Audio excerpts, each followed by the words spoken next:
Mashikuna, Mashikuna y Manaya, bienvenidos a Rimari. Qué gusto pasar nuevamente con ustedes a compartir expresiones coloquiales del Quichua. Hoy vamos a ver dos expresiones. El primero, Aiki.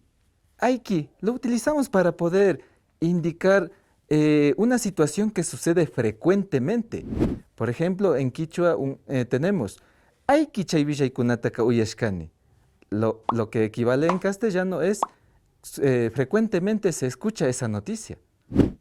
La segunda palabra que conoceremos hoy es antsikari.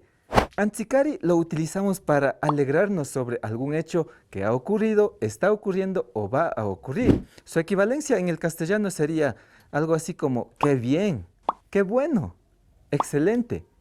Ejemplo en quichua, antsikari ñukawoki ñalla chayamugrin. En castellano sería qué bien, mi hermano ya mismo llega. Antsikari yachajushkanchi. Qué bueno, hemos aprendido nuevas palabras. Ahora les invito para que sigan practicando en sus casas estas expresiones coloquiales. Recuerden que en Rimari la diversidad cultural enriquece.